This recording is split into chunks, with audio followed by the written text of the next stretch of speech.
Hello and welcome, this is Esther from Stampin' Star Creations with the Global Stampin' Video Hop.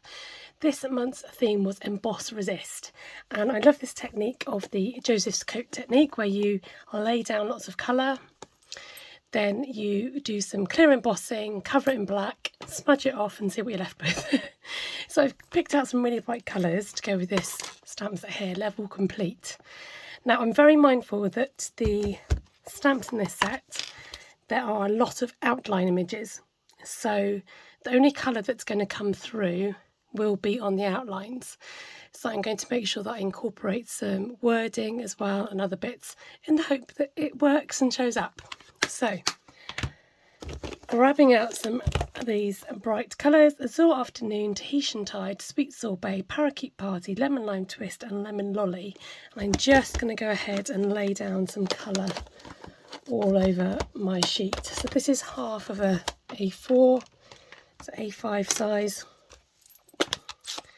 and we're just going to do lots of concentrated blobs of colour.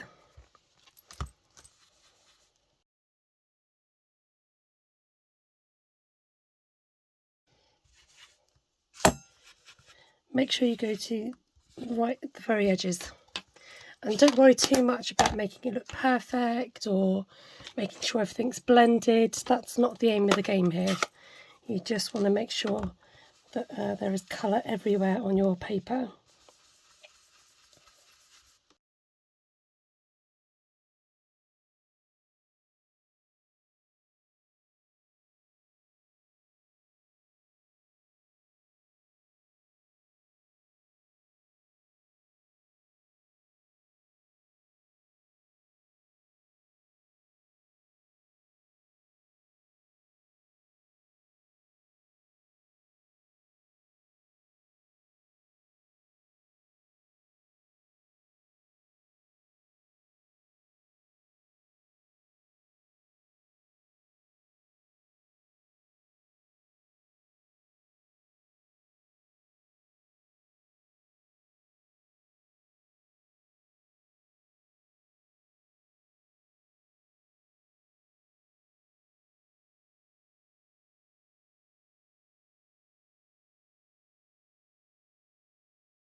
Okay, so here's my colourful mess using the blending brushes and the inks, and now I'm going to give it a good old dab over with the embossing buddy, or embossing, they call it something else now, don't they? So I'm going to just make sure this is nice and dry. I'm going to tap on lots of, I call it house dust or fairy dust, whatever you want to call it, and this just takes away any static, also dries that ink. Giving that a good old rub over. So it's best to use clear embossing powder for this so that those colours pop through. And you also need some Versamark ink. It's a nice clear sticky ink that your powder will stick to once it's imprinted the image.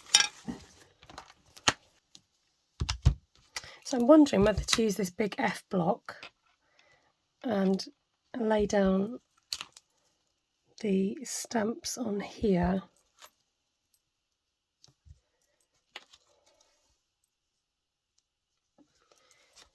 So then you can space them out and then you can do it all in one go and not wonder. The trouble with doing it individually is you can't always see where the stamping has gone. So if you do it all together on one block like this, you can space it out.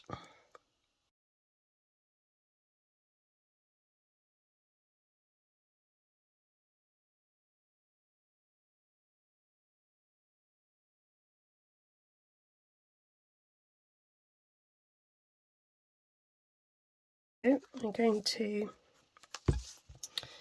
go over all of it with Versamark ink. Give it a good old tap and make sure it's nice and juicy everywhere.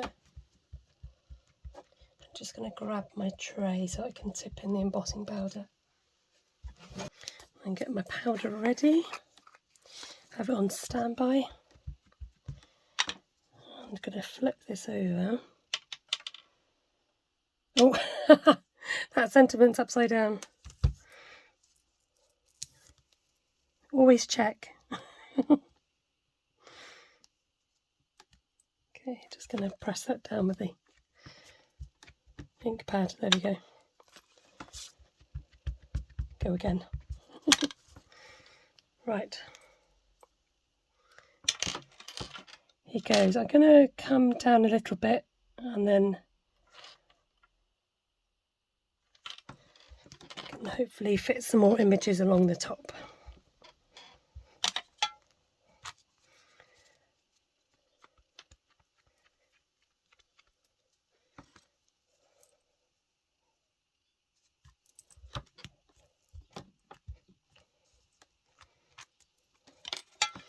I'm going to try and work fairly quickly.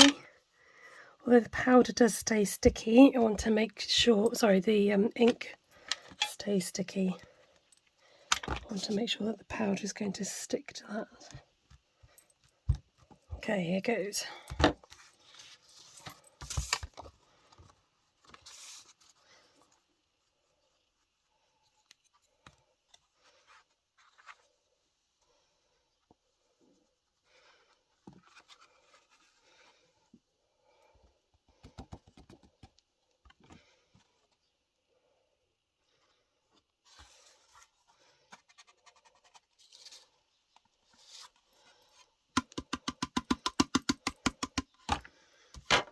Going in for round 2. Try not to touch the stamped images as much as possible.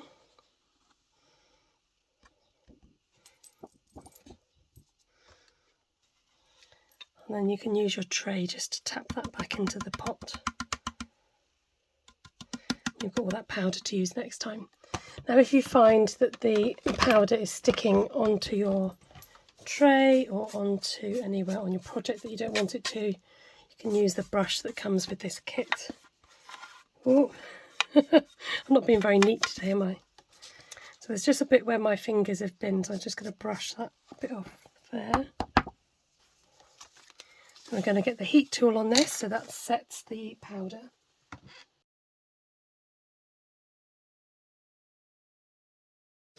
Okay, so you can pick up some of where the clear emboss is, and now we're going to cover all this in black. So you can use any dark colour, but I'm going to use black for this. So just using your Memento ink, and we're just going to swipe. Now it might take a few goes, and also depends on how much ink you've got in your ink pad.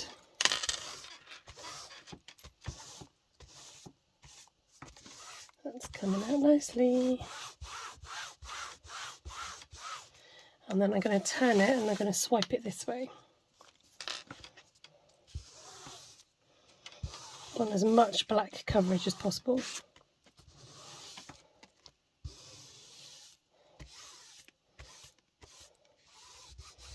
Don't worry about the clear ink because we're going to go over that afterwards. You can buy refills for this, so don't worry if you feel that you're using up lots of ink. Okay, so next you can get either a kitchen towel or a soft cloth, either or will work the same, and we're just going to buff this up.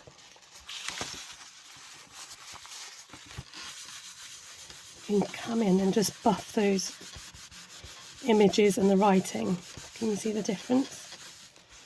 Makes it show up nice and clearer where the black has gone on top of the image, and that just takes the ink off.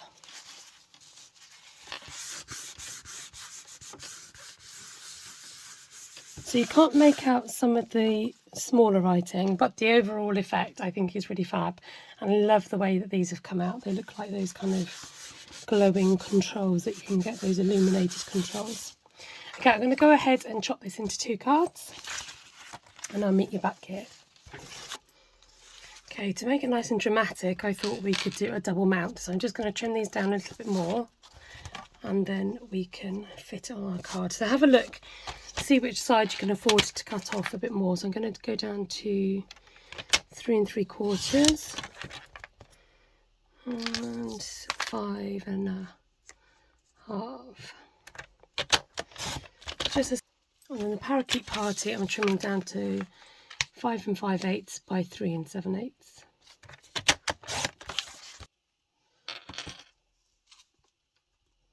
Okay, I got the frame stuck down, and then we're just going to come in and stick our emboss resist image on top of that.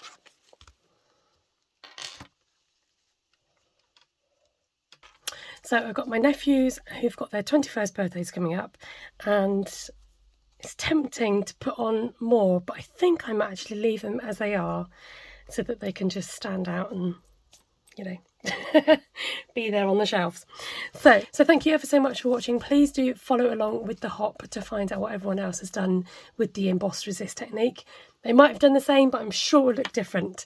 So please go and check those projects out. Thank you so much for watching. Thumbs up if you liked today's video, and please leave me a comment below. I'd love to know what you think. Take care. Have a good day. God bless. Bye for now.